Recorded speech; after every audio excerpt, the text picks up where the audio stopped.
c'est vrai qu'on le voit, ce background et ce savoir-faire et ce talent que tu as. C'est indiscutable. Sauf que, est-ce que j'ai raison ou pas? Est-ce que ce talent-là que tu as, et peut-être qu'il y en a d'autres qui ont ce talent comme toi, est-ce qu'on l'utilise pour améliorer et revisiter les habits traditionnels tunisiens? Bravo. Parce que quand on va dans chaque gouvernorat, par exemple, moi, Bravo, mon frère. ça me ravit à un point extraordinaire quand on voit une famille traditionnelle, entre guillemets, mais elle a marié, elle assiste à son mariage avec l'habit traditionnel de sa région, de l'histoire de sa famille, etc. Donc, est-ce que tu vois les choses ainsi ou pas? Revisiter les habits tunisiens. Et pour finir, je vais pas m'attarder, j'ai une anecdote pour toi. Il y a des endroits, et ça je l'ai vu de mes yeux, où ils refoulent des messieurs qui sont très très bien habillés, une djebba bien faite, et moi j'ai l'œil pour ça, avec les chaussures plates blanches qu'il faut, avec les bonnes chaussettes, avec la bonne chemise. Ils ont été refoulés à l'entrée, aux portes de quelques endroits. Parce qu'ils sont habillés d'une manière traditionnelle. Traditionnelle et très classe. Et très classe. C'est dommage. Manque de culture, mais c'est scandaleux, c'est pas dommage. C'est catastrophique. Exactement, c'était un choc pour moi. Exactement. Alors que c'est notre habit. Et bien porté, surtout.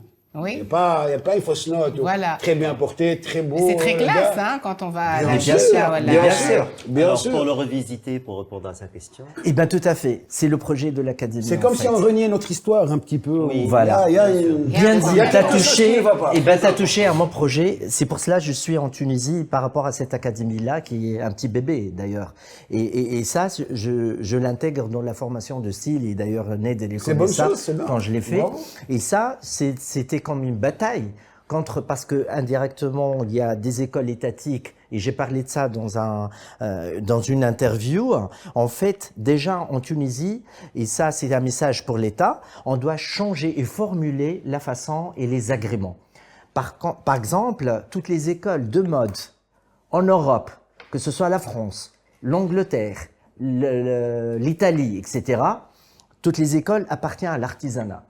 Sauf notre pays, l'artisanat, elle est à part et les écoles sont takwinmeni, c'est-à-dire le formation professionnelle. Formation professionnelle. C'est un programme qui est fait depuis Bourguiba par rapport, et ça c'est un sujet qu'on peut le traiter, par rapport les industries loi 72 et tout ça. Pour cette raison, Kais, tu as mis le point là où il faut, dans le sens, on est resté tout le temps des sous-traitants, c'est-à-dire le patronage il est fait à l'étranger. Et c'est pour cette raison, notre marché ou notre société reste influencée par l'influence du produit. Le besoin change et les moyens ne changent pas. Et d'ailleurs, les outils ne changent pas. Tout à fait. Et d'ailleurs, ça confirme ce que tu as dit, Khouya Kais, dans le sens, aujourd'hui, c'était un cours de style par rapport à ma nouvelle classe. Et donc, j'ai dit le fait d'évoluer le patrimoine, c'est-à-dire savoir le code vestimentaire. D'où le code Sizou. Le coup de ciseau. Dans le sens pour parler de l'histoire de costume, pas l'histoire de la mode. Tout à fait. C'est-à-dire des codes vestimentaires. Ça veut dire quoi? Ça veut dire évoluer une djebba. Ça veut pas dire prendre la broderie de la djebba et la projeter sur un tailleur. Ça devient un maharaja. Exactement. Évoluer une djebba, il faut comprendre c'est quoi le code vestimentaire de la djebba, c'est-à-dire son volume. Voilà, même et l'adapter. Moi, je suis tout à fait, tout à fait. Et tu sais, mine de rien, et d'ailleurs, on a préparé le haïk et le sefsel. Oui, on a préparé le haïk, tout à fait. Donc, le projet, c'est par rapport à ça. Et d'ailleurs, c'est pour cette raison, le concept unique au monde par rapport à l'académie, c'est la première académie là où a reflété et elle a donné les libertés de choix du modèle et de création pour l'étudiant. Il n'y a aucune école dans le monde qui donne à chacun choisir le cours. D'accord, la liberté totale. La liberté, c'est ça le mot concept unique. Donc, toutes les autres écoles, un seul modèle pour tout le troupeau. Là, chacun choisit le modèle qu'il veut faire. Ça, donc, vraiment dans la création, quoi. Bien sûr. Dans la création. Ici, elle est unique aussi parce que je connais Foued. D'abord, j'étais l'un de ses élèves à l'ESMOD. Oui. D'accord. J'étais dans le domaine de la mode et j'ai fait avec lui une formation en stylisme pour comprendre la mode et tout. Et puis, elle est unique parce qu'elle prend en considération l'humain. Et d'ailleurs, c'est la raison de notre partenariat ensemble, parce que nous avons un partenariat. Donc, j'interviens avec ces stagiaires pour donner des cours en tout ce qui est développement personnel et communication, parce que pour lui, ça touche l'humain. Et quand on dit mode, on dit habillement, il travaille beaucoup sur la personnalité. C'est ça. D'où l'aspect unique et la personnalisation de ces modèles. Bien sûr, ça reflète. C'est ce qu'on a remarqué avec Khoya Neder, dans le sens, pour travailler sur la créativité et tout, il fallait savoir qui suis-je. Et c'est pour cette raison, on a remarqué, il y a pas mal de jeunes qui ne se connaissent pas. Ouais. Donc pour cette raison, j'ai fait l'appel à mon frère pour qu'il commence à travailler sur la psychologie. Personnalité. Exactement. Tout à fait. Pour qu'on puisse développer, bien sûr, des vêtements qui sortent de notre dépression.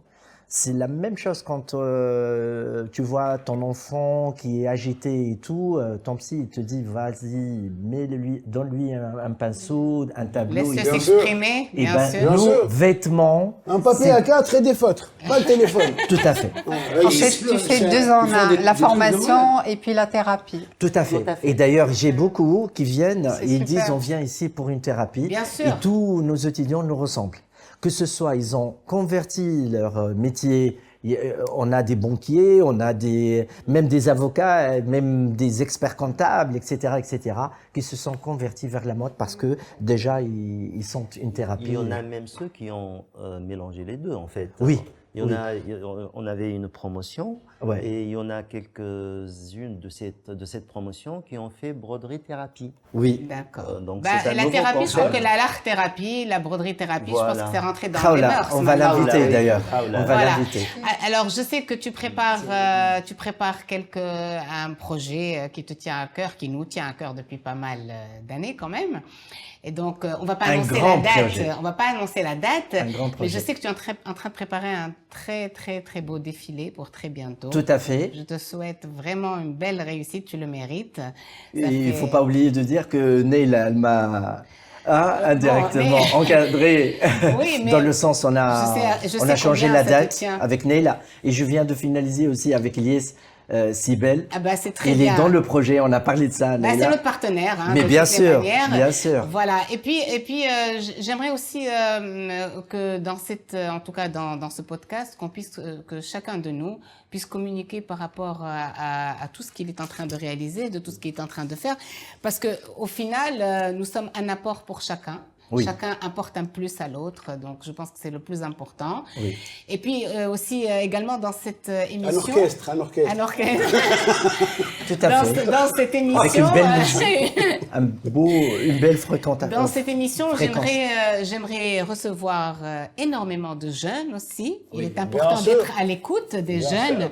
Et donc je les invite à partir de là à nous envoyer des messages sur notre page ou de vous envoyer même personnellement des messages et puis de les recevoir au fur et à mesure qu'on avance, justement parce qu'être à l'écoute des jeunes, je pense que c'est la chose la plus enrichissante aujourd'hui pour nous. Bien entendu. Voilà. Donc, arrivé à ce stade, je vais rappeler notre ami Zainab à nos côtés. Avant, oui, dis-moi. Juste pour te dire, même pour toi, Neila, je t'ai caché la surprise parce que en réfléchissant pour enrichir notre podcast, j'ai commencé à faire mes contacts que tout le monde ne connaisse pas. Donc, je vais commencer à appeler par WhatsApp nos amis comme Daniel, qui est le chef artistique de la maison Schiaparelli, Jean-Paul Gaultier un jour, il m'entend, et bien sûr plusieurs surprises qui vont être... Ah, c'est génial. Ça, je l'ai gardé pour bien sûr montrer parce que beaucoup ne connaissent pas, qu'on est en contact jusqu'à maintenant avec nos amis à l'étranger qui sont très très cool et en même temps pour lancer... Qui sont intéressants. Intéressant. L'expérience. Et pourquoi la notoriété. Par rapport à ce que tu as dit, mon frère, parce que la mode fait un cercle. À un certain moment, elle était européenne, après américaine, ensuite orientale, maintenant c'est l'Afrique noire. Je parle de la vision et bien sûr, donc nous sommes un symbole de marketing. C'est les plus beaux tissus au monde, les Africains, les couleurs qu'ils ont, il y a plein de couleurs. Tout à fait. Alors, la matière aussi. Oui. Alors, je vais profiter puisqu'on parle. C'est très beau, hein. C'est très joli. Ouais. Et en plus, il est tendance, le gars. Hein, ici, il est tendance. Pas vraiment, non, c'est venu par hasard. Mais ton hasard, il est dans l'air du temps, mon frère. Moi, j'essaie d'être. Moi, mon but, c'est d'essayer d'être original, d'avoir mon style. De savoir comment mélanger les Tu l'es, c'est le plus important. Ouais. Après ça, c'est venu par hasard. Alors, c'est pas par hasard, tu vas me comprendre. Inconsciemment. Alors, moi, quand même, je vais faire un petit clin d'œil à notre ami Alfonso Campisi, que je salue très, très, très chaleureusement, qui vient de sortir son livre Parole e immagini di una storia minore, et ça parle donc des Siciliens de Tunisie. Histoire et image d'une histoire mineure. Mineure, exactement. Ça va, mon italien. Et mineur, c'est pas été choisi. Les enfants de Rayuno. Voilà. Si, certo. Certo, amico. Je voulais le saluer. Et je voulais surtout lui dire bravo pour son livre, parce que quand même, là, on parle d'une histoire qui est la nôtre, qu'on le veuille ou pas. Nous, les Tunisiens, les Italiens, on a toujours vécu ensemble, avec les Maltais, avec Bien sûr, la Sicile. Et donc, les Siciliens ont toujours été là en tant que Tunisiens avant tout. Et même, il y a même ceux qui sont repartis en Sicile, ne sachant même pas parler en sicilien, pour vous dire. Donc, moi, j'aimerais le remercier pour cet ouvrage magnifique. Également, merci encore à la Fabrique des Arts, à l'Alliance française, où a eu lieu donc son intervention pour le mercredi 23 octobre. Et effectivement, c'est pour le remercier d'avoir présenté ce bel ouvrage. C'est un beau sujet. C'est magnifique, Tonino, franchement. en parlant de la Sicile. Merci à l'Alliance française qui nous présente aussi, qui invite des gens de ce calibre-là. Et puis à la Fabrique des Arts qui est là justement pour encourager tout ce qui est culturel et tout ce qui est artistique. Franchement, donc, Bassem Aloui et Mohamed Issaoui, merci encore pour votre soutien, parce que également c'est une manière aussi d'enrichir notre émission à travers les événements que nous avons à l'Alliance. Et puis donc voilà, moi j'espère qu'on fera vraiment de très très belles choses ensemble. Je remercie également tous ceux qui n'étaient pas là, qui vont être présents à partir de la semaine prochaine, et ceux qui vont être là présents par quinzaine, sans oublier nos amis italiens que j'ai cités au début. Et effectivement, j'aimerais bien sûr saluer toute l'équipe jeune, très jeune. Venez. J'aimerais bien, on va les appeler après pour une très belle photo avec nous. Donc, régie, son, lumière, vidéo. Zainab, je t'appelle à te joindre d'abord à nous. Voilà. Alors, je rappelle que le premier générique de cette émission, donc la vitrine voyageuse, sera avec la chanson de Zainab. Oui. On a choisi. Voilà. Mais on va en parler. Voilà. Mais nous, on peut même si on est une belle erreur, voilà. En tous les cas, merci à la régie, au son, lumière, vidéo, Akram, Ahmed, Melek et Nédé pour votre présence. Bravo, hein, on vous salue.